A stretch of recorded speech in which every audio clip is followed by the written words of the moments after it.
the value of, priming the pump, building the machinery, creating the mechanisms of finger and eye and mind and motion and concept and language, it just kind of blew me away.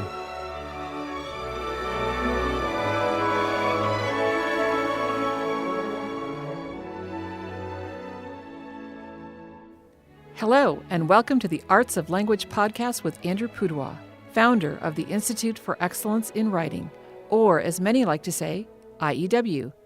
My name is Julie Walker, and I'm honored to serve Andrew and IEW as the Chief Marketing Officer. Our goal is to equip teachers and teaching parents with methods and materials which will aid them in training their students to become confident and competent communicators and thinkers.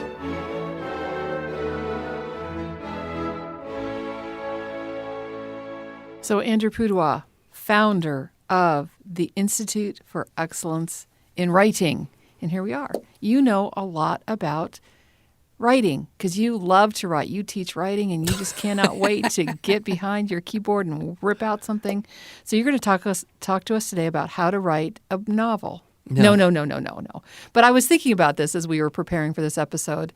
I was thinking about what you say to the students to be careful what you complain about. So maybe some of the parents haven't or teachers haven't heard this. So, well, I always start a writing class and I'll say something like, so how many of you like to write? You like to write well enough that you do it in your spare time if you ever had any. I would say any random group of kids, you get somewhere between a fourth and a third. Mm-hmm. And then I would say, well, how many of you don't like to write? You'd probably rather do any other hard thing than write paragraphs or reports. And usually that's the remaining batch. They pretty much divide. And then I, point out that, I didn't like writing when I was young. And I used to get very, very frustrated, particularly with having to write stories. And I would get once upon a time there was and then there'd be a big blank and, tears dripping on my paper. I can't think of anything. And, of course, it makes the kids laugh. But mm-hmm. I then point out, that unlike them, I used to complain about stuff. I used to complain about practicing my violin. I used to complain about having to write things. Mm-hmm. And you have to be very careful what you complain about when mm-hmm. you're young because it could affect your destiny. I grew up, first career, violin teacher. Next career, writing teacher. If the pattern holds, next career, possibly pulling the weeds teacher. That's right. So it is interesting. I think I didn't really like the activity of writing until I was old enough to know something worth communicating. Right. Mm-hmm. And in school, it was all seemed just very tedious to me, especially the creative writing side. It's like, I don't have anything worth saying, and mm-hmm. I knew that. And I would write stuff, and I would think, oh, that's no good. And I knew it isn't any good. It was when I started to teach and communicate with parents that I thought, I'll write a little newsletter and write a little article about different aspects of having a kid who plays the violin and helping them at home, and Dr. Suzuki's philosophy, and just parent enrichment, mm-hmm. and that's when it became less painful mm-hmm. because I had something that was important to me and worth sharing. I think mm-hmm. I still don't like writing that much, as you know, but I do like having written things. Yes, exactly. And your latest two articles that we are including in the Homeschool and School Magalog, you wrote very well, and you did a great job. And in fact, for the School Magalog, what we had asked you to write about, because you had thought this might be a good article, yes, I'll go ahead and develop it. You completely changed the topic, and it actually came out much better than because you wanted to write about that particular thing. That was a message you needed to share. Well, I was just thinking about overall, what are we doing, especially with the SSS in schools, and mm-hmm. just the power of watching other people do things is so much better than just reading the theory of how you should do something. Right, which is why we use video in our materials. Exactly. Yep. So, of course, this conversation that we're having today is part 4 of our conversation about listening, speaking, reading, writing, and then next week we'll talk about thinking. And we'll solve all the world's problems because we'll teach you how to think in one 30-minute episode. No, but this is based on your talk, Cultivating Language Arts, Preschool through High School, where you talk about each of these 4 aspects and how they can be age-appropriate activities. Listening is a foundation for good speaking, which is a foundation for good reading, which becomes a foundation for good writing. Well, they're all intertwined. Okay. They're interdependent. They're interconnected. Okay, right. And so if we look at the activity of writing objectively, it is an extremely complex thing, right? Yes. I mean, I've thought about this thinking it is amazing that any human being can do this. Right. Because it's mind-blowingly complex. So to break it down very simply, to write something, what must happen? First, there must be an idea. Now, that idea can exist outside of your memory or imagination, or that idea can originate inside your memory or imagination. But it must exist. If there is no idea, writing is not possible, which is why I got stuck with the once upon a time there was Right. and no idea. Right. But that idea must pre-exist, right? I would argue that it's easier to use an idea that exists outside your memory or imagination because immediately it's more objective, you don't have to find it, and it's likely then to pre-exist in words. So the pre-existing idea can pre-exist either in words, something you heard or read, or it can pre-exist not in words, and that would be something in your imagination or memory. So if I said, tell me about your recent trip, right, that exists in kind of a montage of images and little video clips and feelings and conversations and blips. You'd have to wrangle that together. Whereas, if I ask you, tell me about, the article you just read, well, that pre-existed in words. Do you see? Yep. So children are the same way. If you say, tell me about your dog, that does not pre-exist in words. It pre-exists in experience and emotion and imagination and visceral reaction almost. But it must pre-exist in one form or the other. Right. Then that idea has to go into words. Now, if it pre-existed in words and you're putting it back into words, that's a whole lot easier. Right. If it pre-existed as something else, like an experience, now you have to speak that idea into existence. This is the relationship between speaking and writing. Okay. You make concrete an idea essentially by speaking it into existence, right? If you cannot speak the idea into existence, it's very, very hard to write anything about that. Right. Okay, so now once you have an idea and it has been spoken into existence, you, the writer, must hear what you just said to yourself, Okay. right? Now, sometimes people don't hear what they say to themselves. Have you ever met a person and you're speaking with them and you think, did they just hear what they just said? Right. Right? Because they're being a little silly. Perhaps, or they're being distracted, or they've got, various things going on, or there's neurological challenges, right? So there's all sorts of reasons why it might be hard to hear what you just thought of, what you just said to yourself. But if you can't hear it, you won't be able to remember it long enough to be able to start writing it down. Okay. So you have to have an idea, speak it into existence, hear what you said yourself say, hold that in your memory long enough to then figure out what is the first word and how do you spell it. Right? And for a young child, that is overwhelmingly complex. Yeah. And we know from our decades of doing this, the number one reason kids don't like writing is they are overwhelmed. The process is too complex. Right. So what are we all about at IEW? Breaking things down to the easiest possible Yeah, steps. into steps. And so we begin with, of course, our system of keyword outlines. Ideas pre-exist in words. We borrow some of those words, we recreate those, put them back into words, we keep it in the memory by using the outline format, and then we write up. And that gets everybody going. Right, and everybody can do it. Everybody can do it. They feel like, oh, that wasn't so hard.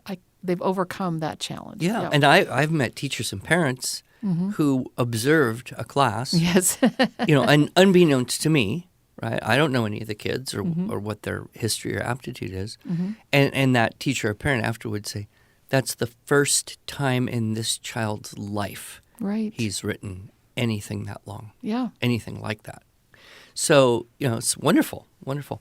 And then, of course, we have the process of the 9 units where we move the student from the dictated source text, the dictated content of the keywords from every sentence, all the way to, write about your dog, write about your trip, write about, something you imagine. Which is Unit 7. Blank page, Unit 7. And then the more sophisticated combination where you have pre-existing ideas and original commentary on that, and that blends together in Units 8, 9, and beyond. But this process of writing can be cultivated, oddly, before children actually write. Interesting. Okay. Great. So where do we begin? Well, Charlotte Mason talks a bit about narration. Okay. And this, of course, is the relationship between the speaking and writing. Everyone talks. Speaking is intentional. So she talks about when you do something with a child, make cookies, take a nature walk, read a book. After that, take some time, stop, and encourage that child to reconstruct verbally what they can from that experience. That is tremendously valuable because it's allowing them to take that moment of speaking the idea into existence. And that's going to be prerequisite for then writing the stuff down later on. Right, and you did talk a little bit about that when we were talking about speaking. So, right. That's great. So that's important. Another thing that's very appropriate is for the parent or scribe to write down what the child says. And that writing it down, the child couldn't do that because, that child is possibly just in the stages of beginning to learn how to write the letters of their name. But they can dictate a story, they can narrate an experience, they can tell back and watch what they're saying go into words on a paper. I think I mentioned I have a couple grandsons who don't write fluently yet because they're too young, but they narrate stories and then illustrate them and send me illustrated storybooks. Cute. Very fun. And so it's it's very sweet, and for them, they're writing a book. Right, exactly. Right? That's awesome. Okay, so preschoolers, Charlotte Mason approach of having them narrate and dictate. Okay, so is there anything else at that preschool age, or can we move in now into primary? Well, generally you would think of primary as the period when kids have the visual and manual aptitude to start learning to write the letters of the alphabet, to start copying words. Okay. We could, at some point, insert right here a more in-depth conversation about the potential benefits of cursive. Right. Okay, good. And when to start, and maybe even a cursive first approach. I don't think this is the time for that, but generally kids show you that they're ready to want to learn to write because they will try. Right. And what is the most natural thing for any child to do is to copy what they see. Right. So we would give them things to copy, whether, it's a book with different letters and how to make those letters with the little arrows so this one goes up, this one comes down, you do this one first, this one second, this one third, that kind of stroke order idea to practice making letters in the right way. That's very important. That's copying. To a little bit beyond that, where kids would be copying, say, a whole sentence and practicing their handwriting. And increasing their attention span. Sure, increasing their attentiveness, concentration, just stamina, And I think that too often we see, particularly in some schools, that they eliminate that kind of daily practice of copy work too soon. They start thinking, okay, second or third grade, or sometimes even as young as first grade, we have to get them all about, express themselves and be unique and have fun with it. And so give them a piece of paper, draw a picture, now write anything you want. Don't worry about spelling. Don't worry if it's right or wrong, just whatever. Well, there's perhaps a modicum of value there, but it's not going to create the kind of basic skills and confidence that kids need. So if you go back, say, 150 years ago, I don't think they wasted paper on 8-year-olds so they could write whatever they wanted and call it good. No. What did they have? Well, they had the slate board. The slate board. And what did you do? You copied scripture or aphorisms or sayings or proverbs, which generally would have a higher quality of syntax and or vocabulary than you would bump into in daily life.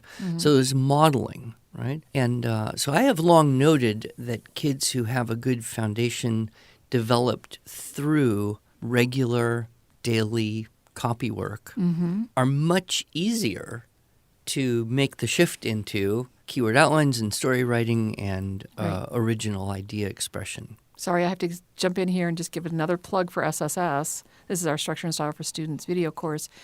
I remember you saying to the parents of that student, and we give this recommendation as well, as part of their homework, especially those early weeks, do some copy work to build stamina. Yeah.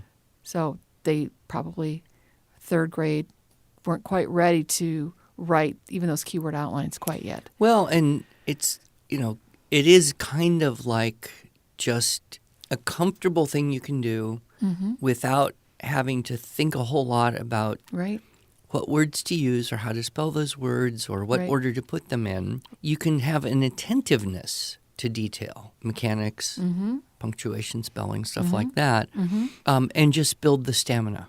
Just build the stamina putting words on paper. And, we often use the musical analogy or the athletic analogy. If you want to be good, what do? Exercises in a particular, very structured, highly repetitive way. Because that is what builds in the musculature, the infrastructure of your system to be skilled in a less structured and organized way down the line. I think we do tend to kind of throw out that idea of copy work too young. And I'm always reminded of the remarkable story of my son, who last week I mentioned, and many of our listeners know, he was the most dyslexic child I had ever met. He didn't read anything till he was 10. He didn't read a book till he was 12. And it wasn't as though I hadn't tried, and it wasn't as though I don't know how to teach someone to read. It was just a case where he was just not wired to do it. But around 10 and a half, I thought, well, okay, he can't read. He don't want to learn to read. I can't make him read, but I am the writing guy. So he is going to write. But what could he write? So essentially, the only thing he could do was copy work, right? I mean, that was the only thing that was within his experience and knowledge level was to just copy. So I set him up on this program of copy 100 words a day. You can copy anything you want. He's 10 years old. So that's quite above the average for, starting.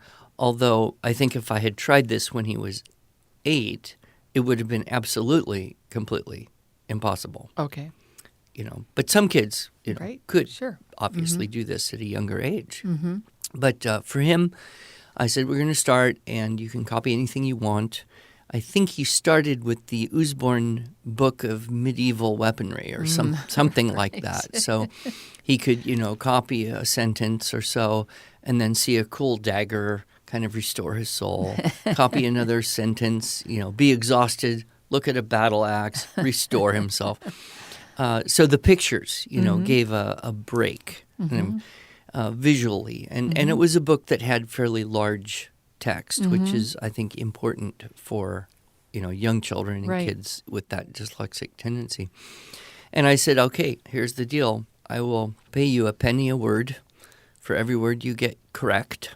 If you reverse a letter, I won't dock you for that. If you reverse the position of 2 letters, you don't get paid for that. Right. So a certain level of I got to be careful, I got to exert willpower over my eyes and brain and just make it happen. And if you finish 100 words in 20 minutes, you get 25-cent bonus. And every time you whine, argue, or complain, you lose 10 cents, right? So you got to have, as my motivation talk, you got a potential gain and a potential loss. So we're going to be sure we put in the show notes this motivational system that you're talking about so people can search it and find it, because we get this question a lot in customer service. Can you tell me again how Andrew motivated his son to do copy work? Okay, so a penny a word, dock 10 cents. If you complain, you get a 25-cent bonus if you get all 100 words. Inside a certain amount of time. Inside of a certain amount of time. Now, the 100 was somewhat arbitrary. Right. I would recommend people choose the number of words that does not exceed a 20-minute attention span. Okay, so 20 minutes. Okay, good. Yeah, because kids, especially boys, can just be done at a certain point. Yes. So. And then I said, this money isn't going into your pocket. It's going into a special fund called the Airsoft Weaponry Purchase Fund. And the only way you can buy airsoft weaponry is with this money. You can't use grandma's birthday check, right? Okay.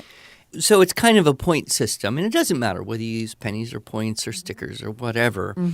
What it is it's it's a thing that changes a chore into a challenge. Right. People say, well, it sounds like bribery. No. Bribery is when you pay someone to do something illegal or immoral. This is neither. This is compensation for effort, right? Which we all appreciate. Yes. We're all in this room, because we like to be compensated for our effort. We may love what we do from time to time.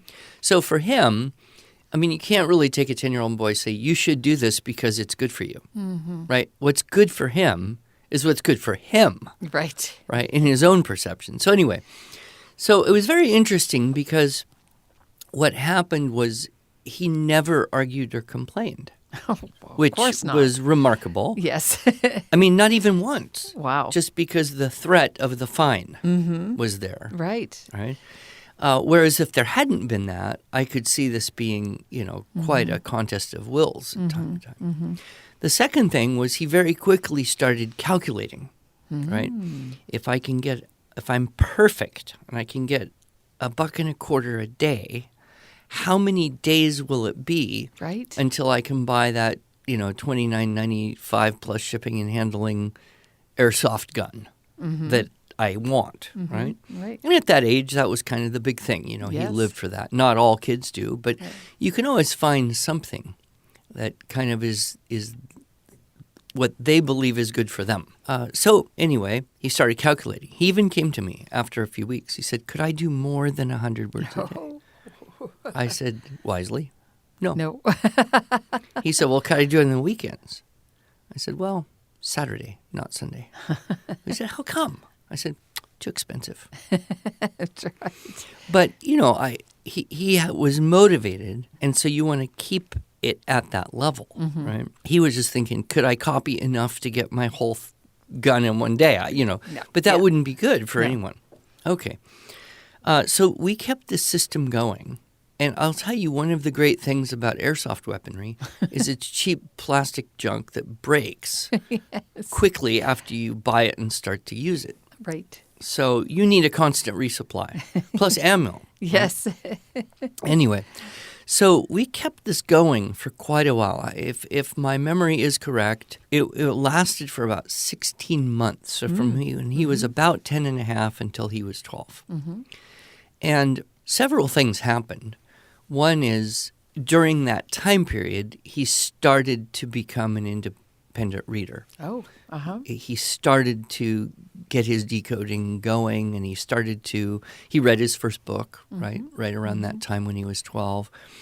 And I don't know if there was a direct correlation or it was just, that one was reinforcing the other, Right. or just, kind of just happened because he was also getting older and was able to exercise his growing Yeah. inner strength, his will Yeah. over his neurology. But he shifted over. He shifted over and copied some various different things over the time. And we just kept the system going, and I would go away for a few days. I would come back, and we would, count it all up and put it on the whiteboard. Okay, here's how much money you've got for your next airsoft purchase and all that. He was 12. I know he had turned 12, and he was reading. He had just finished that book, Bridge to Terabithia, he had read to me. And one day I came back from a trip. I said, we better count up your copy work. And I turned to the last page in his notebook. And I started reading this thing, and I thought, this is odd. It's not wrong. It sounds fine. It's just odd. And there were more spelling confusions than he would have normally had. So I said to him, is this your copy work? He said, yeah. I said, so what you're telling me is that you copied this from somewhere. Is that correct? Yes. He said, yeah. Even the misspellings? So I said, where did you copy it from? And he said, my brain. Is that okay? Oh, wow. And it blew my mind. What he had written was actually a little narrative of a boy who fell in a stream, a river, and his dog jumped into the river and grabbed him and pulled him to the side. Wow. And saved his life, which was actually an event from my son's early life. Oh, really? Wow. So some people claim. Yes. And so he had this idea that this happened to him, and he was able to speak that idea into existence, hear or see those words, and copy from his brain. Right. And when he said that, it blew my mind because I thought, well, that's pretty much what we're always doing, isn't it? Right. I mean, we're copying from our mind, from our Exactly. brain. And the value of, priming the pump, building the machinery, creating the mechanisms of finger and eye and mind and motion and concept and language. Right. It just kind of blew me away. Right. So, don't underscore the copy work. Right. Then, of course, as kids get into middle and high school, we want to try as much as possible. We can't always be successful, but to find things that are of relevance and interest to them. And, of course, we did this with the SSS. We tried hard to find, subject matter for the source text, for the stories, for the research projects that were informative but also engaging. Right. That would stimulate a bit of the imagination. Right. And as kids get older, the more freedom we can give them to do their own research, to explore their own interests. Right. And of course, you're going to have kids on both sides of the spectrum. The ones who really just tell me what to do and I'll do it. Right. And the others who don't tell me what to do. I want to do what I want to do. Right. Exactly. I mean, we had both. Right. And that's, of course, part of the brilliance of Webster's units is you Right. get to alternate kind of between the dictated subjects and the source text and then the creative writing with the stories, the pictures, the inventive and all that. Right, exactly. And one of the things that I love about our writing system, and obviously I love it because I've been working now with you for more than a dozen years, but it reaches all ages and abilities because, at the beginning you talked about the third of students who wanted to write and the 2/3 of the students generally who were like, get me out of here. IEW and the structure and style methodology helps those struggling writers. We talk a lot about them, the reluctant writers who just can't come up with what to write. No problem. We've solved that problem. But at the same time, we're helping those natural writers, those are air quotes right there, Yep. that are very disorganized and don't really know how to say these great ideas that they have. They can't do copy work from their mind because they don't know how to organize their writing. And we've got that solved too. I love that. We've got it, all of it. Right. So the Institute for And, Excellence in the Writing. last thing I would say is at the high school level, it's really a period of integration because you're not saying, let's focus on developing, listening, speaking, reading, writing, rather than what activities can we do that incorporate all of those skills, that Right. integrate those skills. Okay. And as you know, I'm a fan, and most of my kids have done, to some degree, competitive speech, debate, moot court, things where they have to do all those things in a forum that motivates them to work hard to do their best because of the competition Right. challenge Yes. aspect of it. And so we teamed up with the NCFCA to put together the 3 packages on public speaking, on values debate, and policy debate. And so those are great options. And then I also have been suggesting opportunities for high school students to do things like start a little business. That requires listening, speaking, reading, and writing, Right. and thinking, to work on local political campaigns. Right. We have some real interesting stories of kids who got involved in a local campaign and ended up having, as a teenager, a job for, a state representative or something. Right. Exactly. Any kind of drama or acting type of opportunity also helps to integrate those things. So there's lots of freedom, I think, that kids have when they have a great foundation. Right. They can walk into any circumstance, and if they can listen well and speak well, immediately they're respected. If they can read decently well and write decently well, Wow. they become very useful, not in a utilitarian sense, but in an opportunity sense. Exactly. They can take on responsibility much more easily than kids who aren't as comfortable or confident in those areas. Good.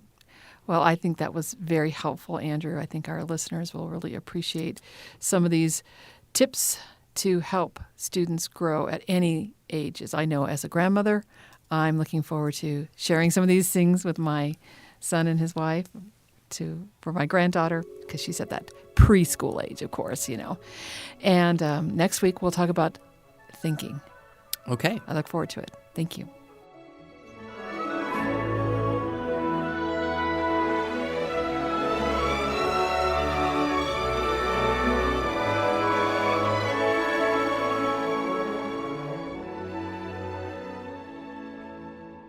Thanks so much for joining us.